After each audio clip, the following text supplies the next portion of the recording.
When Janine first approached me to do the Majority Report on Air America with her 8, almost 9 years now, um, I really felt like we need to build a left infrastructure that is self-supportive. Particularly when you're talking about one of the things I just interviewed for the break, Christopher Freeland. And one of the things that she says is that it's very difficult to talk about. It's only very recently that you hear anybody on the left even talking about income inequality. And a significant reason for that is because where most of the people on the left are employed to talk about political issues, they are dependent on the largesse of very wealthy people. And while there are, of course, some millionaires and billionaires who accept the reality of that we have a tremendous income inequality problem in this country, that no one just becomes a millionaire and a billionaire by the fact that they work hard or they're just smart, that there's a certain amount of luck involved in it, and they also get certain benefits from society that people who are not millionaires and billionaires don't get. They have been able to make this money because of the infrastructure that has been paid for by taxes, by the growth of the middle class, et cetera, et cetera, et cetera. But if you are working at the Brookings Institute or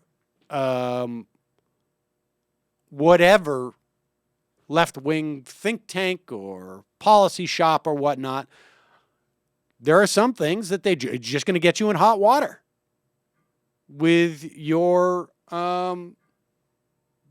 benefactors. And on this program, I sadly don't have that problem. I'm not going to piss off George Soros, or I may piss off George Soros, but there's really not much he can do about it. I guess he could theoretically buy the internet and then just sort of, squeeze my bandwidth or something. But aside from that, I don't have to worry that, like, I get off the show and Matt or Michael turn to me and go, "You shouldn't have said that, dude, because you're going to get a call from so-and-so." Now, that cuts both ways, which is why it's nice to have a sponsor, the potential for a big sponsor like Credo. Because I can tell you, I've heard many, many stories, like the one that Becky told, about Chris Van Hollen's office calling Credo and saying, "You got to stop. You got to get your people to stop calling us about this." And it's not just that they don't want to take the phone calls. They're worried that Chris Van Hollen it's going to involve him having to raise more money, or it's going to involve him having to deal with a challenge to his left, or it's going to involve efforts to bring out his voters. They're worried about it. I've had many of those conversations, and I would say almost to a person, if I said, "Would you ever come on my show and say that?" they would say no. Because that's part of our inside game, and retelling that story is out of bounds. Then we, instead of have a pressuring relationship, it goes too far. And the fact that she could tell us that story, I both enjoyed, and I'm happy about it.